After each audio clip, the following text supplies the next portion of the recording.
Bienvenidos amigos a una edición especial de la serie Monumentos de la Profecía. Me da mucho gusto que están con nosotros, aquellos que tal vez nos están viendo por televisión o a través de la internet. Hemos recibido informes de personas que nos están viendo del mundo entero. Y realmente es una lección de humildad y a la vez nos anima a saberlo. Quisiera también darle la bienvenida a las personas de Albuquerque y yo reconozco a Nuevo México como uno de mis hogares porque hemos vivido aquí durante varios años con mi familia. Muchas gracias por estar con nosotros en esta mañana. La presentación de esta mañana es un poquito única de los estudios bíblicos normales que seguimos. Lo que en ocasiones hago en una de estas series de reuniones, tomo un segmento de tiempo y comparto mi experiencia personal de cómo llegué a las conclusiones de las cosas que comparto con ustedes, y conocer el trasfondo en ocasiones ayuda. Hay veces que me siento renuente a compartir estas cosas la primera noche o dos porque podría perder toda la credibilidad de ustedes de acuerdo a la historia. Siempre hay un riesgo cuando uno toma el tiempo como esto y pasar 48, 50 minutos hablando de uno mismo. Es fácil perder el enfoque del significado real de estas reuniones, que es hablar de Dios. Y siempre existe el riesgo de que cuando cuentes una historia, es como aquel pescador que decía, agarré un pescado que era de este tamaño y seguía creciendo cada vez que lo repetía. Es como la niña que quería causar una buena impresión cuando dio ese informe de lectura frente a la clase sobre Abraham Lincoln, y ella se puso frente al grupo y diciendo, Abraham Lincoln nació a temprana edad en la cabaña que construyó con sus propias manos. Así que en ocasiones las historias se pueden hacer más grandes que la vida misma, y quiero mantener la perspectiva y contarles cómo es que el Señor me bendijo. Quiero iniciar con un versículo de la Biblia, Primera de Pedro 2, 9. Mas vosotros sois linaje escogido, real sacerdocio, nación santa, pueblo adquirido por Dios, para que anunciéis las virtudes de aquel que os llamó a las tinieblas a su luz admirable. Esa sería mi meta, hablar acerca de aquel que nos llamó de la oscuridad a su luz admirable. Y realmente yo viví una vida de oscuridad antes de aprender la verdad de la Biblia. Lo que comparto con ustedes viene de un libro. Y siempre me admira que el Señor bendijo y cuán bien le fue el libro. Y hace varios años yo compartí esto en varias campestres. Y una querida hermana, Marilyn Tucker, me dice, Doug, debes escribirlo. Y dije, no soy escritor. Pero ella me insistía y me dijo, mira, grábalo y yo lo escribo. Y pues hicimos eso y edité algunas cosas y ella escribió el libro, y realmente me sorprende cómo es que el Señor lo bendijo y hoy existe en 10 diferentes idiomas. Y la razón que lo comparto con ustedes es porque ese es un milagro. Ella nunca había escrito un libro, ni yo tampoco, y Dios lo ha utilizado para traer a tantas personas a sus pies. Y se llama El Cavernícola Más Rico. Y el tema de lo que quisiera compartir con ustedes es sencillo. El mundo busca felicidad, pero la mayoría del mundo busca en los lugares equivocados. La gente piensa que la felicidad proviene de la fama y la fortuna, de tener suficientes amigos y popularidad, o el materialismo, las satisfacciones físicas. Esas cosas no traen felicidad duradera. Yo provengo de unos padres poco común, y voy a compartir un poquito de ustedes. Esta es mi mamá y papá. ¿Alguna vez han escuchado la expresión de que los opuestos se atraen? Qué raro, y la ironía de esto es como que las personas que son tan opuestas realmente se casan. No sé si realmente haya sido más verdad que con mis padres. Mi madre era judía y mi padre proviene de una familia bautista. Mi madre era demócrata y mi padre republicano. Mi madre nació en la ciudad de Nueva York y mi padre en un pueblo pequeño de Oklahoma. Era un muchacho de campo. Eran tan opuestos como podrían ser. Y de alguna forma, ellos se conocieron en el sur de California, se casaron Y fue el segundo matrimonio de cada uno de ellos, y como resultado, mi hermano y yo llegamos a este mundo. Y solo un poquito acerca de mi padre, él fue muy pobre al nacer en Oklahoma. Su padre murió a los 7 años de edad de él, dejándole 3 hermanos menores, y realmente su madre estaba embarazada cuando murió el papá. Eso fue durante el tiempo de la depresión. Algunos de ustedes conocen la historia llamada Las uvas de la ira y el cuenco del polvo. Él lo vivió todo al venir a California en busca de trabajo porque había tanta pobreza durante ese tiempo. Así que él decidió desde joven, y él trabajaba desde los 7 años de edad, que él nunca querría volver a ser pobre. Y un hombre con mucha motivación, de alguna manera terminó la educación media y un poquito de colegio. Estudió aviación y estaba muy intrigado con ser piloto. Conoció a Amelia Earhart, Carl Lindbergh y a otros. Se volaba mucho en California en esos días. Y papá llegó a ser un instructor de vuelo. Y luego surgió la guerra y él ingresó a la Segunda Guerra Mundial en lo que ahora conocemos la Fuerza Aérea. Era el cuerpo aéreo en aquel tiempo. Él estuvo en el día D en Europa. Ahí, esta es una foto de él en Inglaterra en Segunda Guerra Mundial. Después de la guerra, él se dio cuenta que había muy buen futuro para la aviación. Así que se dispuso a comprar los aviones que habían sobrado después de la Segunda Guerra Mundial. En los Estados Unidos, después de la guerra, no sabían qué hacer con tantos aviones y empezaron a venderlos. En Hawái había tantos aviones. Mi papá me decía que él voló a Hawái y compró un DC-3 y solito voló desde Hawái para acá. Y no sé cuántos saben cuánto es lo que tarda uno para volar con un DC-3. Es como 24 horas. Hay que llenar el tanque de combustible, hay que llenar la cabina también. Y si uno tiene que ir hacia atrás, uno tiene que amarrar el timón con un cinto. Ellos no tenían GPS en el tiempo y usaban una brújula. Si fallabas en tu dirección y no sabrías a dónde aterrizar, pero de alguna forma él supo cómo volar esto, y fue el día más largo de su vida.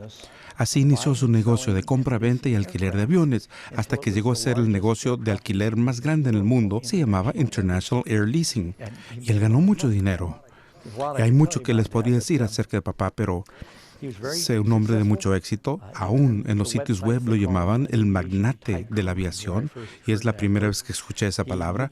Él conocía a personas como Howard Hughes y Kurt Kerkorian y a varias otras personas de negocios famosos, aviadores. Y trabajaba más bien en el sur de California, ahí en el aeropuerto en Burbank. Mi hermano y yo nacimos ahí. Aquí vemos algunas revistas. George Batchelor, la persona más influyente del año en el sur de Florida, y el señor Aviación de Miami, el George Batchelor, que con el tiempo cambió su negocio del sur de California al sur de Florida, donde dedicó los últimos 30 años de su vida. Y también fue una persona muy activa. Participaba en carreras de auto, esquí acuático, volar. Tenía mucho dinero, muchos millones de dólares. Y aquí hay una foto, aunque no lo crean, ese soy yo cuando era más joven, con una de mis madrastras. Papá tenía carros deportivos, jet para hombres de negocio, y él quería el mejor Learjet. Así que compró 3, los probó y luego los vendió y obtuvo una ganancia. Fue un hombre de mucho éxito, un hombre de mucha energía, pero no fue una persona muy feliz. Se casó 5 veces y su primera esposa y bebé murieron en un accidente aéreo en el sur de California. Él debía haber estado allí. Si él hubiera estado ahí, no hubiera sucedido, dice él. Así que eso luchó con esa culpabilidad. Entonces llegamos mi hermano y yo. Mi hermano nació con fibrosis quística y papá y mamá decidieron que tal vez no deberían tener más hijos después de eso, pero aquí, a los 71 años de edad, y esto es un recorte de un periódico en Miami, el Herald de Miami. A los 71 años de edad, George Batchelor no está listo para descender. Él tiene uno de los negocios más exitosos. Es piloto de jet, compite en carreras de auto, hace esquí en agua y pronto se casará con su prometida de 29 años. Y solo para darles una idea, esto en realidad fue la esposa número 4. Aquí hay una foto con la esposa número 3 y sé que lo estoy haciendo fuera de orden. Pero esa fue Betty, casado con ella durante 30 años, y ella fue Miss Kentucky. Una dama buena, fue mi madrastra, y le di un tiempo muy difícil a esta dama. Papá fue un hombre muy difícil. Él era un hombre impulsivo y todo era trabajo, y trabajaba días de 16 horas y luego bebía hasta que quedaba dormido. Y empezando en la comida, empezó con los primeros cócteles y al llegar a la casa estaba bastante tomado y nos preocupaba saber si estaba de buen humor o mal humor. Y si él venía de mal humor, nos escondíamos como muchachos. No siempre fue un lugar muy feliz. Y aquí tenemos una foto de mi hermano, uno de los pocos que tengo de él. Esta es la esposa número 4. Y creo que cuando empezó a salir con ella tenía 28, 29 años, no me acuerdo. Y ese es mi hermano Falcon. Mi padre nos puso nombres de aviones a mi hermano y a mí porque él estaba en el negocio de la aviación. Para mí no me fue muy mal. Douglas, DC, McDonnell Douglas, pero mi hermano, él se llamaba Falcon. Y es difícil tener un nombre Falcon Bachelor. Y no solo eso, sino que provenimos de los mismos padres. Y él era pelirrojo y de ojos café. Yo tengo ojos azules. Él era pecoso y yo no. Yo no tengo cabello. Y aparte de eso, éramos de la misma estatura y peso, pero Falcon luchaba por la fibrosis quística, lo cual le trajo muchos desafíos de salud. Así que mi padre, con todo su dinero, la felicidad no proviene de la abundancia de las cosas y mucho estrés. Hay veces que empleaba a miles de personas, pero siempre se preocupaba por lo que sería su futuro. Él se preocupaba por ellos y su futuro porque él decía, si pierdo mi trabajo, si algo me pase, ¿qué es lo que le va a pasar a ellos? Mi esposa, Karen, era terapeuta física y trataba de sacarle los nudos de la espalda a mi padre. Pero con dinero, papá conocía a muchas personas, conoció a varios presidentes porque él hacía donativos a sus campañas políticas y les saludaba y tomaba fotografías o hacía una llamada telefónica cuando quería un favor. Y este es mi padre, con Juan Pablo II. Sucede que la esposa número 4, que incidentalmente hace un par de meses falleció, ella era italiana. E hizo sus propios arreglos y el Papa iba a celebrar su aniversario en el 2000. Papá dijo que él pagaría el avión o algo y visitar al Papa solamente le costó $2 millones y uno puede también conseguir una foto con el Papa así. Bueno, le estoy diciendo cómo funcionan las cosas. Y mi padre estaba tan asombrado que él me dijo que mira, que le dio un beso en el anillo. Y le dije, papá, eso no era como mi papá. Yo estaba tan asombrado cuando lo conocí y él estaba en el Vaticano y toda la pompa y circunstancia y debiste haber estado allí. Hablando de pompa y circunstancia, cuando mi papá se casó a la esposa número 4, Marianne, su nombre, y la familia fue invitada y realmente fue extraño. Y ahora escúchenme. Mi esposa, aunque ella se ve mucho más joven, ella solo es 6 años menor que yo. Y por haber recorrido más kilómetros, me veo mayor que ella. La esposa de mi padre era más joven que la mía. Pero se pone mejor, escúchenme bien. Mi padre, cuando se casó con Marianne, tenía un cuñado que tenía 11 años de edad. Y él tenía 71 o 2 al momento de casarse. Imagínate, este es mi cuñado. Pero espérate, todavía no acabo. Saquen la tarjeta de crédito y le vamos a duplicar la oferta. La suegra de mi padre era menor que yo. Yo sé que las damas están preguntando, bueno, ¿cómo funciona? Y es verdad, ¿eh? Era muy extraño. Fuimos a la boda. Fue en la playa de Miami, en el Museo John Deering, y es una mansión, un lugar muy lujoso.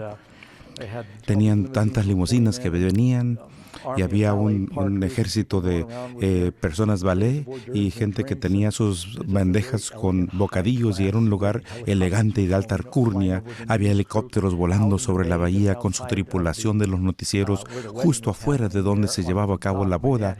Y ahí mi padre tenía su yate y se llamaba el Bachelor Party, que traducido es despedida de soltero. Y el interior también era algo muy bonito.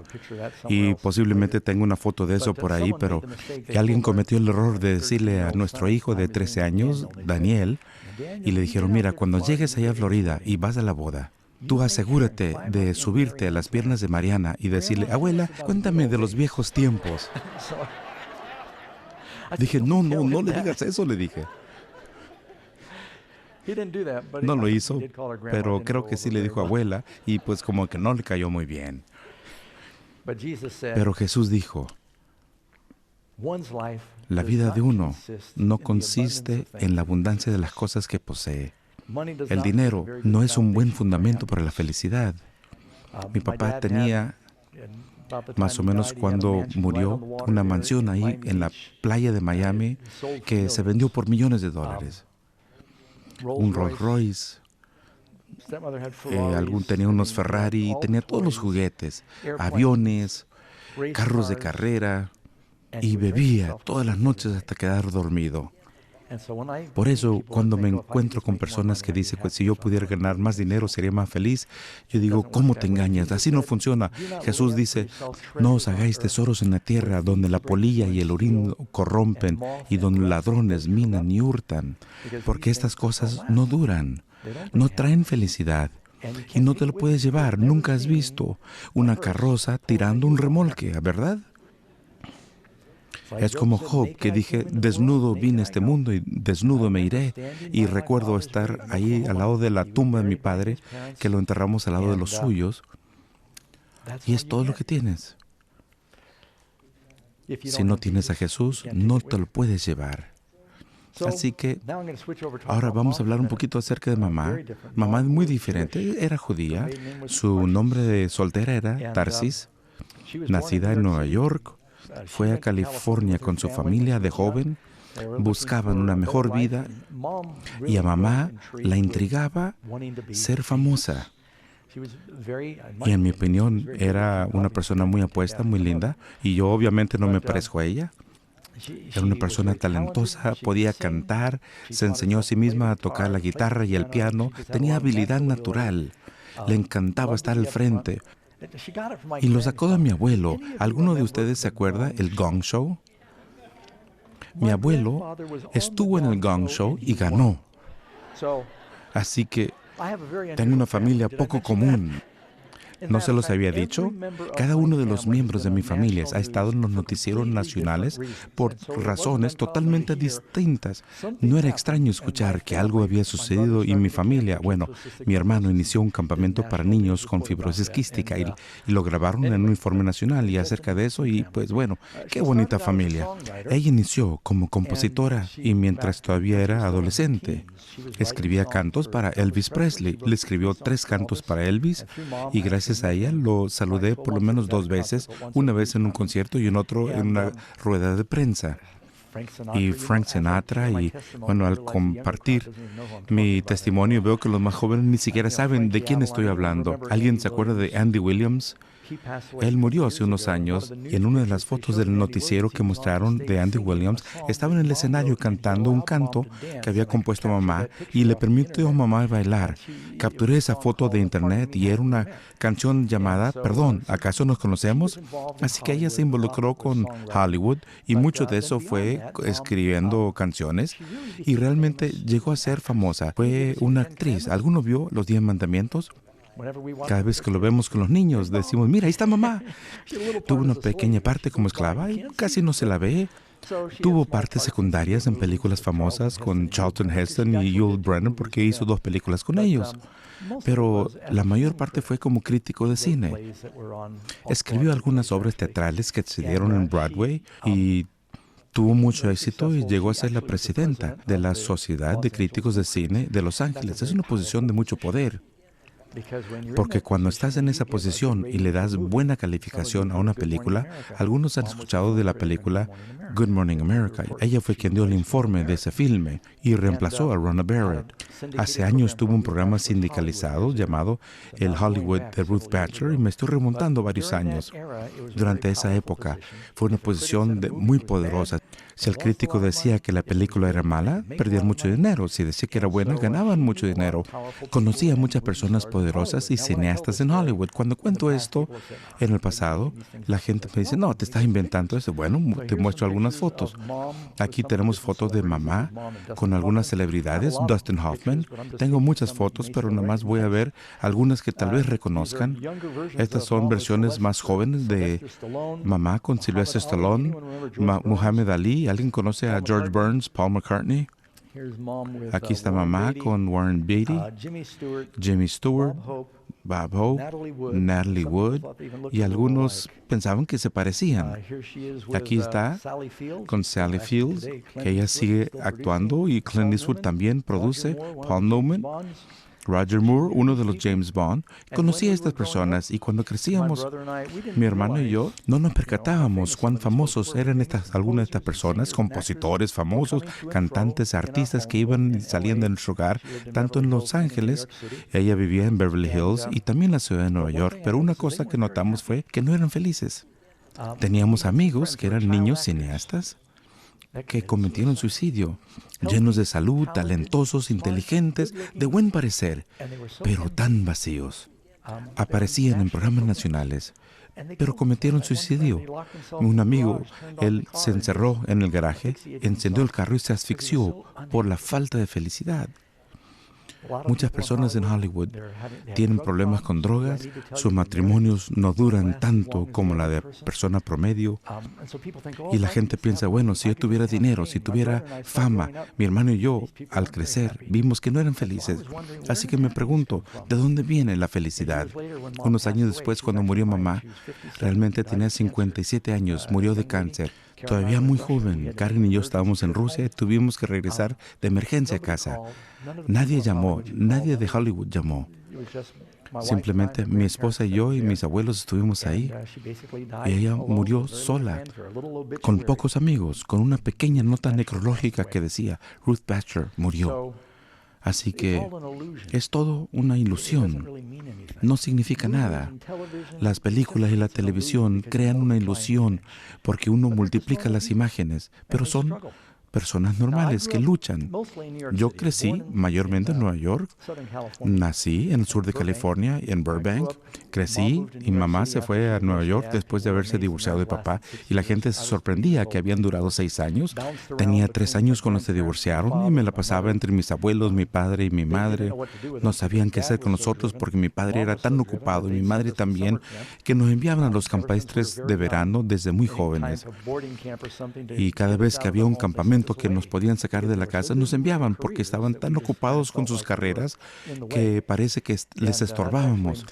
Ese es mi hermano y yo en un par de campamentos al que íbamos. El caballero de la foto es uno de los novios de mamá. En realidad salió con él. Era presidente de Mainstream Records, Robert Shadd. Salió con él alrededor de 20 años y nunca se casó con él. A la primera escuela militar que fui, tenía 5 años de edad. En el sur de California se llamaba Black Fox. Era una academia militar y algunos posiblemente han escuchado de Gene Wilder, Larry Hagman. Ambos fueron ahí a Black Fox y a la segunda escuela militar fue a la escuela militar de Nueva York, la que se ve en esta foto. En ocasiones se conoce como Anima. Y supe que Donald Trump graduó allí. Y él graduó justo cuando yo estaba ahí. Él un poquito mayor que yo. Y era la escuela más estricta de Norteamérica. Tenía una regla para todo. Pero aunque no lo crean, yo me sentía más feliz ahí en esa escuela que en alguna de las otras. Aquí estoy con algunos de mis amigos. Y el tipo que estaba ahí en esa pequeña foto, no lo había visto. Y él se llamaba Bobby, no le voy a contar más. No lo había visto en 40 años. Él vio uno de nuestros programas de televisión y llamó a la oficina y dice, díganle a Dougie que me llame. Dile que es Bobby. Y sí, le llamé, nos reunimos en Florida y él había vivido una vida muy interesante. Él estuvo con Ronald Reagan cuando le dispararon. Él fue a la escuela militar y él tuvo una carrera muy interesante, pero yo fui a 14 escuelas diferentes entre Miami, California, estuve en Maine, en la ciudad de Nueva York, y parte de esto era porque papá y mamá cambiaban la custodia de nosotros y otra parte porque me metía en problemas y me cambiaban de una escuela a otra. Y fui a la escuela pública a las escuelas públicas, a las católicas, a las judías, a las militares, y no completé el grado 9 y estuve en 14 diferentes escuelas para que se den cuenta de cómo me movía. A veces me confundía y no me ayudaba que mamá y papá, ambos tenían problemas y papá bebía demasiado. Mamá usaba drogas. Y recuerdo una vez cuando a los 13 años, ella me dijo, Doug, con el tiempo, sé que vas a probar estas cosas, prefiero que lo hagas en casa. Así que enrolló un porro y fumamos marihuana juntos. Llegó a ser algo más común y mamá en realidad nos tomó una foto haciéndolo. Es algo muy común en la casa, 2 o 3 veces a la semana, ella y yo fumábamos marihuana o hashish y comíamos nieve. Quiero que lo hagas en casa. O sea, sabíamos que no nos quedábamos en casa. Así que me empecé a meter en muchos problemas. Y iba de una cosa a otra. Me huí del hogar a los 13 años y estaba buscando un propósito en mi vida. Pensaba suicidarme todo el tiempo porque en muchas de las escuelas donde íbamos decían que no existía Dios. Y cuando mueres, simplemente te haces fertilizante, no hay propósito en la vida. Y recuerdo que cuando vivía en la ciudad de Nueva York, me acerqué a la orilla de uno de estos edificios rascacielos. Vivíamos en el piso 24 y salí ahí en el techo y quedé viendo y dije, todo lo que tengo que hacer es brincar. Y ya, voy a dejar de ser infeliz. Tengo que decirles que no era una persona muy feliz. Sentía que mis padres estaban ocupados con sus carreras y yo no tenía paz ni felicidad. Yo pensaba que cuando uno se muere, se convierte en tierra otra vez y uno dice, bueno, me estoy metiendo en problemas, todo lo que tengo que hacer es brincar y ya no voy a tener más dolor. Lo triste es que comencé a pensar de esto a los 7 años de edad. Y una de las razones por la que no lo hacía es porque me daba miedo. Y si brinco y no muero, yo recuerdo que escuché una vez que un hombre brincó del piso 9 y vivió, y él quedó maltrecho, pero bueno, él quedó peor de lo que estaba antes. Recuerdo una ocasión que fui a la recámara de mamá y ella no estaba. Mi hermano vivía con mi padre en el sur de California por causa de sus pulmones, por la fibrosis quística. Así que fui al gabinete médico de mi mamá, así que yo sabía que ella tomaba pastillas para dormir. Y dije, bueno, voy a tomar esto y me voy a quedar dormido. Y una de las razones que lo hacía es porque quiero llamar la atención de mis padres. Yo pensé que el suicidio sería una forma, yo sé que es una lógica loca, yo pensé que podría llamar la atención de ellos. Así que me metí en problemas en la escuela, fui al gabinete de medicina y agarré el frasquito que decía Valium, toma uno a la hora de acostarte, y llené la mano. Dije, bueno, aquí está, me voy a dormir y ya no voy a despertar. El problema es que tenía 12 o 13 años de edad en ese momento y no estaba seguro. Valium, que era una pastilla para dormir, no decía eso. Nomás decía Valium 1 a la hora de acostarte. Y Valium, ¿y qué si es una pastilla para las damas o algo por el estilo? ¿Quién sabe lo que iba a pasar? Realmente me podría ir muy mal si tomo eso. Y bueno, me acuerdo que estuve tan cerca de quitarme la vida, pero Dios me detenía. Y sabes, una cosa que me ayudó mucho, tengo una curiosidad insaciable. Y yo pensé, si me mato hoy, y algo muy interesante podría suceder mañana, y no quiero perdérmelo. Así que pude posponer el suicidio un día a la vez debido a la curiosidad durante muchos años. Y varios años después, cuando mamá cumplió los 40, me llamó y dice, Doug, me doy cuenta que la hermosura y los talentos se desvanecen y estoy pensando ponerle fin a mi vida. Y mira, mamá, te cuento cómo le hice frente a eso, y en este momento ya era cristiano. Pierdes todas las opciones cuando cometes suicidio. Nunca sabes si el día de mañana va a ser mejor, y tómalo un día a la vez. Varios años después, ella me dice, ¿sabes? Me ayudó mucho. Así que me dispuse a pensar, ¿por qué quitarte la vida haciendo algo aburrido como saltar de un edificio o tomar un puñado de pastillas? Escuché un comercial de cerveza y decía, das vuelta en la vida solamente una vez, agarra todo el gusto que puedas. No sabía lo que era gusto, pero bueno, se me hace bonito. Así que voy a divertirme tanto como pueda. Y me quito la vida en plena diversión. Así que comencé a vivir una vida alocada y desenfrenada. Cuando vivía con mamá, Ya usaba droga con ella y me di cuenta dónde guardaba su dotación. Así que en una ocasión la policía me detuvo en la calle. Tenía un cuchillo de buzo en el tobillo debajo de los pantalones de campana. Ahí en aquel tiempo se usaban los pantalones de campana.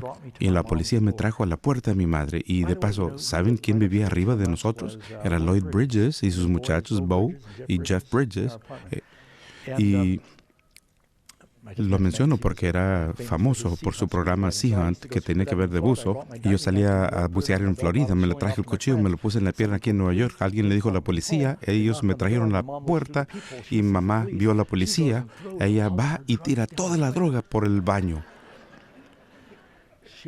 Abre la puerta y dice, bueno, queremos traerte a tu hijo. Mire, y aquí está el cuchillo, no se lo vamos a quitar, pero asegúrate que no se lo lleve otra vez. Yo estaba en tantos problemas, no tanto porque me habían arrestado, sino porque mamá acababa de tirar miles de dólares de marihuana y hash por el baño. Así que así vivíamos en aquel tiempo y ya sabía acerca de eso. Y cuando vivía con papá, su especialidad fue alcohol. Y él vivía en una mansión en el sur de California con un mayordomo y sirvienta y tenía una cantina completa en la casa, abastecida mejor que algunas cantinas de ciudad, y mis amigos y yo podíamos beber. Y me estaba metiendo en muchos problemas. Empecé a robar y a pelear y usar drogas. Empecé a fumar cigarrillos. Estuve en la cárcel varias veces, me fugué de la casa.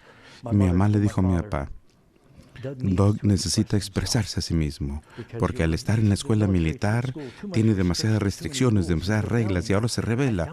Encontré una escuela, dice mamá, donde no hay reglas, donde se puede encontrar a sí mismo. No sé cómo es que convenció a mi padre para hacer eso.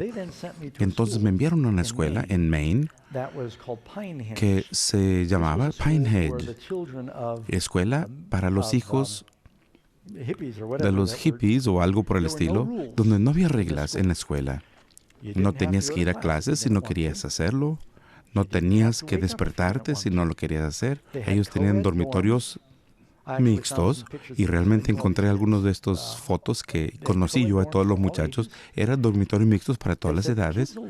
Y dice, bueno, los chicos tendrán que aprender lo que quieren aprender. Y ahí estuve en ese ambiente.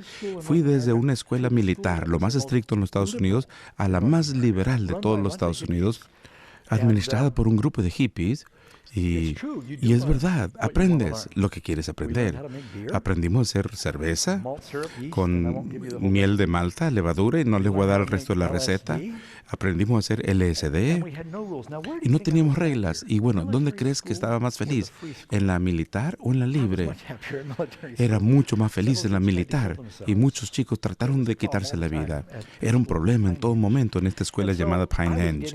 Así que me metí en muchos problemas y, ¿sabes? Yo quería atención, yo quería que mis amigos me quisieran. Y bueno, todo el mundo quiere amor y parece que nadie le importaba, así que yo trataba de alguna forma de hacer que alguien me amara y quería hacer lo que hiciera para hacerlo. Y cuando vivía con papá, y esta es la isla donde él vivía, él estaba en la parte norte de esta foto, y él tenía una casa allí en la bahía. Teníamos 3 botes ahí, un yate, una lancha y un velero. Y los amigos con los cuales crecí en la isla han oído hablar de las llantas Firestone. Yo era novio de Amy Firestone. Karen, más bonita. ¿Has oído de los aspiradores Hoover? Solíamos jugar con Sandy Hoover, una chica en esa isla. Y estos eran los niños y otros más que podría nombrar. Nos aburríamos en el verano y luego allanaríamos los hogares de otros millonarios y estábamos ahí sentados y bueno, ¿qué vamos a hacer? No, pues vamos a meternos a esta casa. Así que nos desafiábamos unos a otros y tú sabes, los chicos no tienen nada que hacer. Y vamos y nos metimos a la casa. No importa lo que robábamos, roba algo solamente para mostrar que estabas ahí. Así que yo robé una raqueta de tenis y luego, bueno, vamos a ver, te desafío que te metas mientras la gente está adentro, cuando hay luces prendidas. Porque sabíamos que las puertas estaban abiertas porque la isla tenía un guardia y la gente estaba muy relajada. Así que nos metíamos y robamos algo. Y yo haría cualquier cosa que hacían mis amigos. Y era muy interesante en esta historia en particular. El guardia de seguridad trataba de descifrar cómo los ladrones entraban a la isla porque había un portón. Había solamente un puente para llegar a la isla y había un guardia de seguridad que detenía a todos al entrar. Y había una racha de robos en la isla y ahí estábamos sentados riéndonos, viendo los botes de la policía patrullando la isla y tratando de ver cómo es que llegaban los ladrones, pero eran los hijos de los millonarios que vamos a irrumpir en los hogares. Y bueno, ya robaron mi hogar, ahora vamos a robar el tuyo. Qué tonto, ¿verdad? Me desafiaron a saltar del puente y lo hice solo para captar su atención. Las cosas se ponían cada vez peor con las drogas, los robos, y comencé a allanar otros hogares.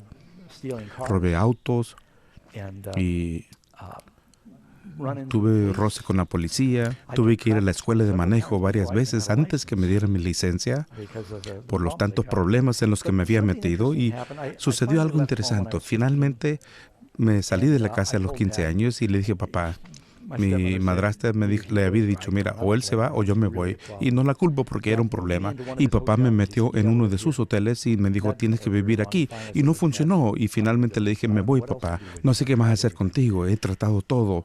Y le dije, bueno, tendré que averiguármelas por mí mismo. Así que me fui. Y salí pidiendo aventón. A los 15 años de edad me fui a Boston.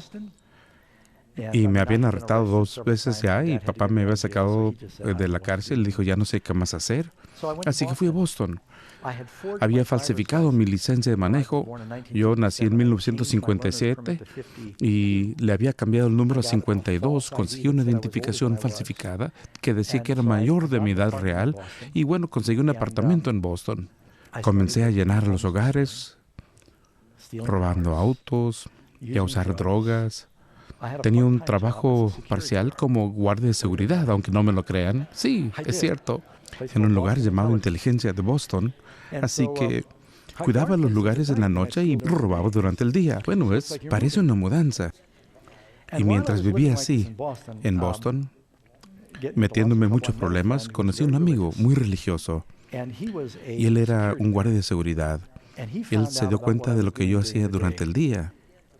Y le dije, Jerry, ¿me vas a entregar? Y él dice, no, Doug, no tengo que hacerlo. Tu karma te va a alcanzar. ¿A qué te refieres? Luego dijo, todo lo que sube, baja. Y le dije, espérate, ¿no hay Dios? Era bastante ateo. Y mi mamá era judía, pero ¿acaso puede ser judío y ateo? Era bastante apasionada por su herencia judía, pero no practicaba su religión. Mi padre, aunque había crecido bautista, era bastante agnóstico. Así que yo dije, no existe Dios. Robé el televisor, lo vendí, no me pasó nada. Me dijo, ya verás. Y poco después desperté ahí en mi departamento en Boston y la puerta estaba abierta. Cuando me armé de valor, miré alrededor y me habían robado el televisor y la radio. Y me enojé tanto que llamé a la policía. Dice, tienes que alcanzar a estos tipos, son ladrones. Yo pago mis impuestos para que ustedes hagan su trabajo. Y estaba muy indignado. Y me puse a pensar y noté que casi todo lo que hacía me salía el tiro por la culata. Robaba algo y mis amigos, todos ladrones, me lo robaban a mí. O robaba algo y muchas veces estaba borracho o drogado y lo escondía. Pero al estar sobrio me preguntaba, ¿dónde lo dejé? ¿O dónde dejé el dinero? O robaba algo y recuerdo la ocasión en la que acababa de arriesgar mi vida robando un estéreo y al regresar lo enchufé y estaba roto, no funcionaba. Y yo me puse a pensar, seguramente hay Dios. Jesús dijo, haz a los demás como te gustaría que ellos te hagan a ti. Y parece que todo me salía el tiro por la culata. Lo que finalmente me convenció fue algo pequeño. Fui a la casa de alguien. No dejé de robar inmediatamente, sino poco a poco. Fui a la casa de alguien y robé una caja de harina para pancakes. Yo sé que suena tonto, pero lo hice porque era harina integral. Y tienes que pensar cuán tonto era. Estoy fumando y tomando y era hippie y usaba drogas, pero bueno, necesito harina integral. Y tenían una caja sin abrir de harina integral Krusteaz para pancakes, y esto antes del tiempo del código de barra, y tenía el precio estampado arriba, $1.19. Me lo robé. Y ese día regresé a mi casa. Algunos amigos habían llegado cuando no estaba en casa y había comprado un frasco nuevo de bebida instantánea Tang. ¿Alguien se recuerda de esta bebida? Mis amigos habían bebido el frasco entero. Y ahí al lado del frasco estaba la tapa, que tenía estampada el precio, $1.19. Volteé a ver la harina para panqueques y dije, no hombre, el robo no deja nada. Así que pensé, seguramente hay un Dios. Y comencé a buscar. Y dije, bueno, tengo que ver cuál es el propósito. Así que empecé a buscar por todas las religiones, muy interesado en la religión. No pensé en el cristianismo porque pensaba, son todos hipócritas. Tú sabes, ves las noticias, ven los protestantes en Irlanda matando a los católicos y viceversa. Y dije, los cristianos son todos hipócritas. Veía la televisión y veía a los televangelistas. Para mí eran los seres más bajos del mundo. ¿Acaso no tiene Dios un sentido cruel del humor? Ahora yo soy uno de ellos. Estos estafadores, hipócritas. Un problema grande. Mucha gente le da la espalda al cristianismo porque piensan que el cristianismo es seguir al cristiano. Y un cristiano no es un seguidor de cristianos. El cristiano es el seguidor de Cristo. Así que me empecé a meter en todas estas religiones orientales y me involucré en la meditación trascendental y el budismo. Y es todos los días de los Beatles y todo el mundo estaba metido en meditación. En las religiones orientales eran muy intrigantes en este país. Así que yo meditaba y me había involucrado en la ciencia espiritual del ADN y agregué una pizca de mi herencia judía y la mezclé. Y por supuesto había asistido a la escuela católica. Así que confeccioné una gran mezcla de todas las religiones, dejándome a mí mismo como mi propio pequeño papa para unirlo todo, y era muy espiritual y recitaba de una religión y luego de otra, y mientras todo esto sucedía era tan espiritual y tan religioso que sigo usando drogas y bebiendo, sigo siendo esclavo de mis pecados. No me había hecho nada mejor. Y más o menos para este tiempo mi padre voló a Boston. Él hizo un viaje especial y dijo, Doug, necesitas regresar a la escuela. Y me lucí ante mi padre diciéndole, mira papá, este es mi uniforme, tengo mi propio trabajo. Y le mostré mi departamento y le dije, mira, déjame comprarte la cena. Le mostré que tenía un puño de dinero y de lo robado y de mi trabajo. Tenía 2 trabajos legítimos, además de lo que robaba. Trabajaba en una fábrica en la que se aplicaba pintura antioxidante a las puntas de botas de trabajo.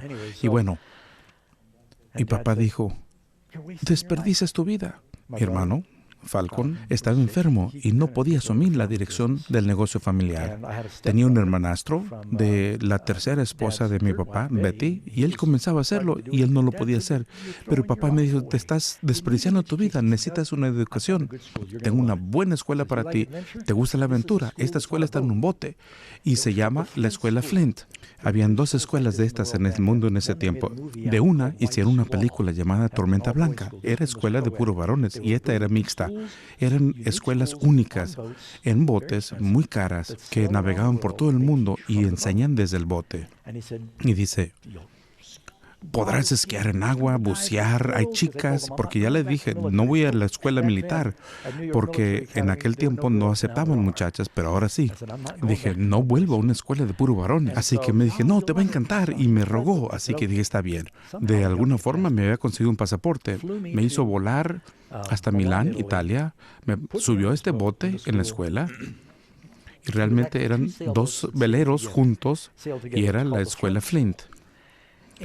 Y después que él se fue, me di cuenta que me había engañado, porque esta era una escuela muy única para los hijos de políticos y millonarios, para sacarlos de su ambiente, porque había muchos muchachos que se metían en la iglesia de la unificación, en las sectas y drogas, y lo sacaron de ahí y lo pusieron en un ambiente controlado. Les enseñaban principios de negocios, pero les enseñaban ateísmo. Ahora soy una persona muy espiritual. Nos mostraban filmes de Darwin, nos decían que leyéramos libros de Ayn Rand, Atlas Shrugged y cosas de esa naturaleza, y me rebelé. No quise participar. Y en la escuela militar, si tú desobedeces, ellos te golpean con un cinto. Y lo podían hacer en aquel tiempo y tal vez ahora no, pero en estas escuelas son hijos de políticos ricos, así que no los podrían tocar.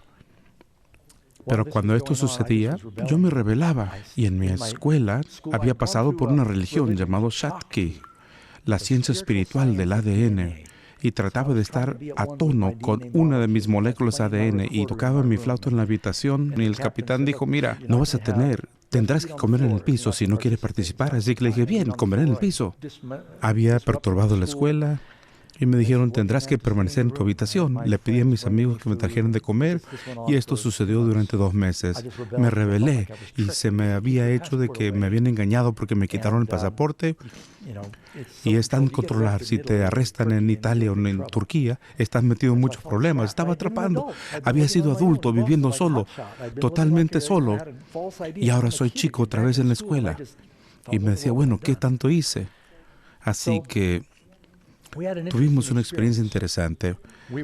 Navegábamos desde el norte de África, de Túnez, hasta Puerto Mahón, España. Y en el camino nos topamos con una tormenta terrible. Entraba el agua, la vela principal se había rajado, rugía el viento, el capitán se había mareado. Había mucho frío en el agua, era tiempo de Navidad. ¿Y qué hacen los ateos cuando creen que van a morir? Se disponen a orar. Y yo oraba también. Y en ese tiempo uno promete muchas cosas a Dios porque uno sabe lo mal que está haciendo. Así que el temor es la razón equivocada para servir a Dios. Y una vez que terminó la tormenta, uno se olvidó de las oraciones y las promesas, pero yo logré convencer al capitán diciéndole, voy a cooperar durante las próximas semanas hasta las vacaciones de Navidad con el compromiso de que me dejes ir a casa.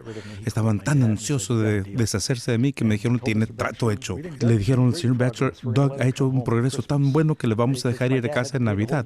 Él había pagado el año entero desde un principio y ellos querían que yo me fuera. Me subí en un avión en Madrid, España, ordené cerveza y cigarrillos y le dije, bueno, nunca más me van a ver.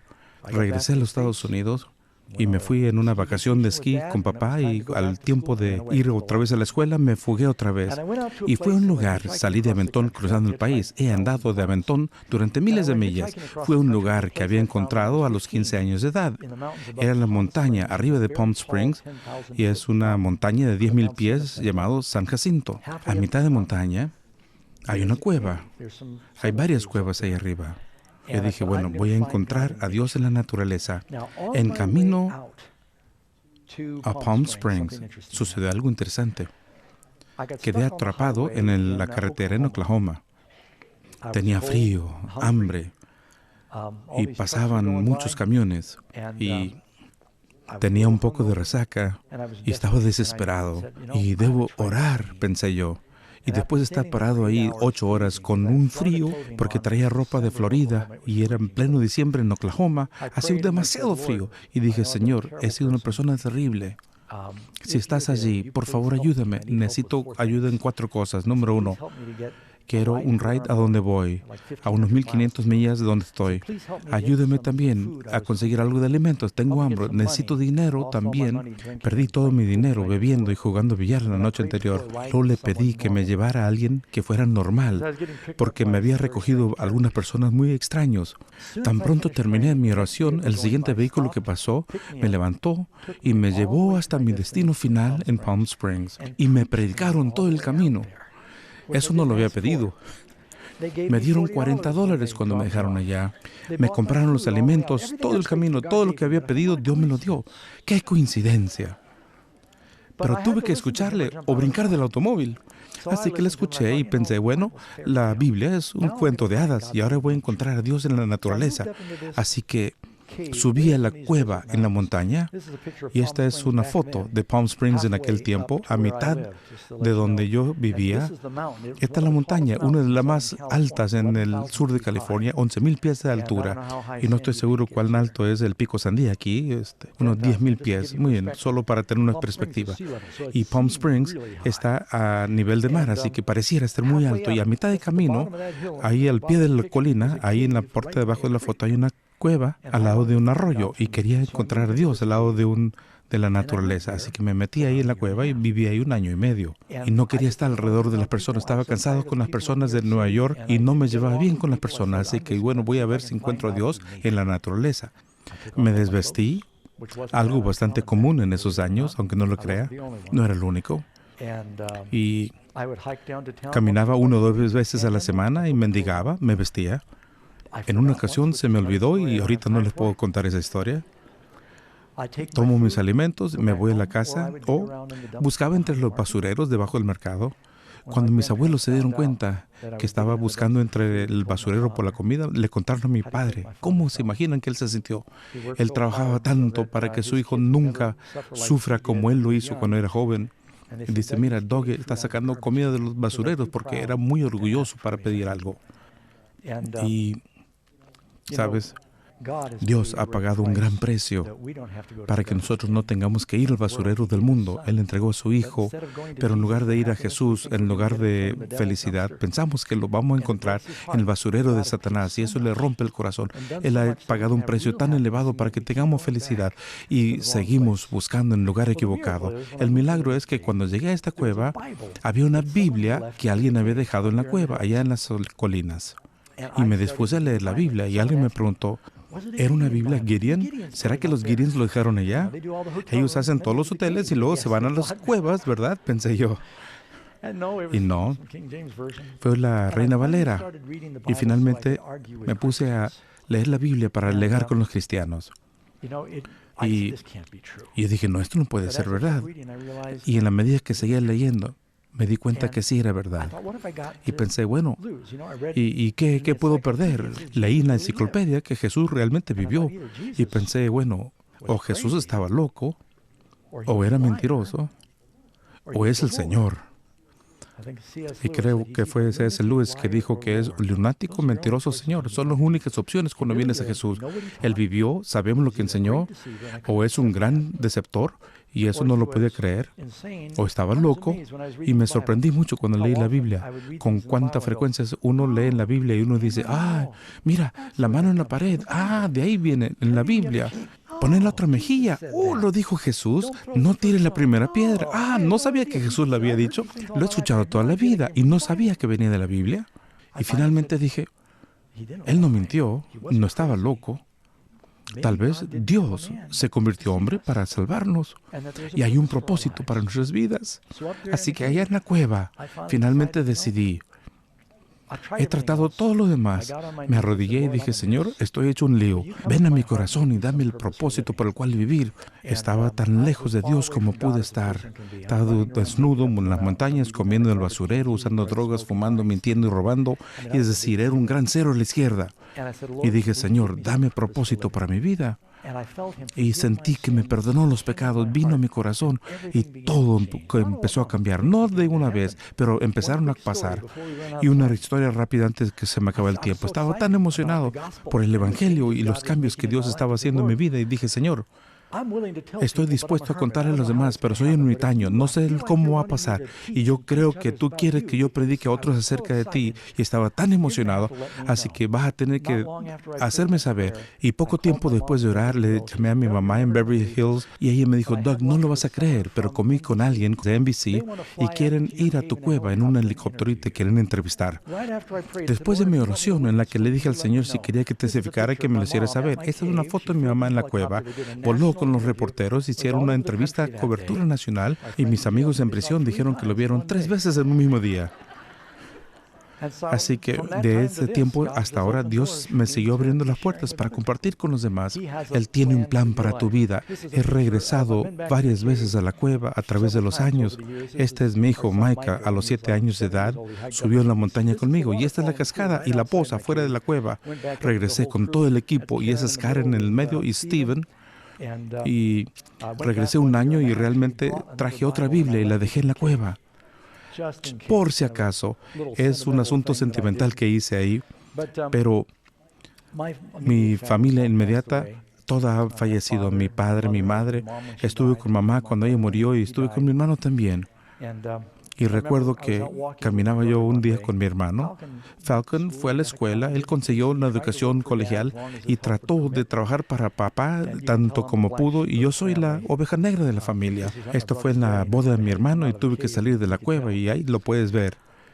Y caminaba con mi hermano un día y él me dice, Doug, tienes suerte.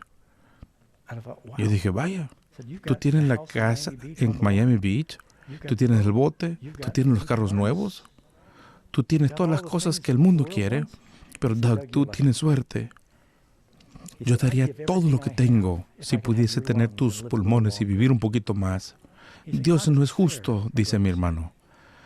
yo soy tan inteligente, pero estoy enfermo. Y tú estás tan saludable, pero eres estúpido.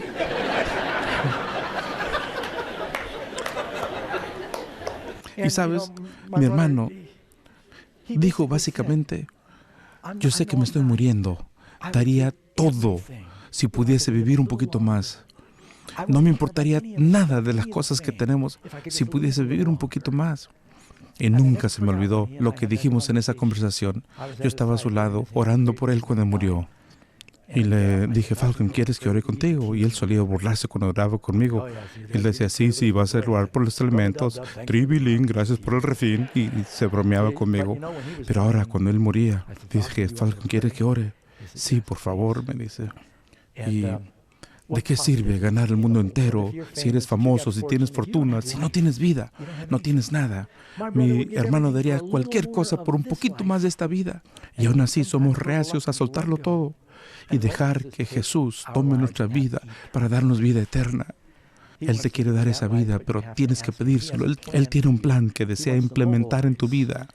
Me gustaría orar contigo antes de terminar. John, tal vez puedes venir a cantar con nosotros. Y Kelly, gracias. Y me gustaría invitarte, si no lo has hecho antes, a aquellos que están viendo, si no han tomado la decisión todavía, pídanle a Jesús que tome su vida. Entonces me gustaría orar contigo ahora para que tomes esta decisión. Y vamos a salir del aire mientras John canta.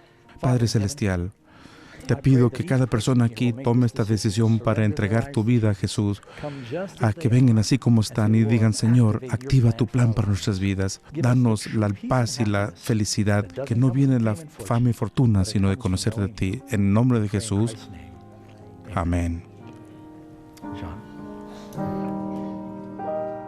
Take my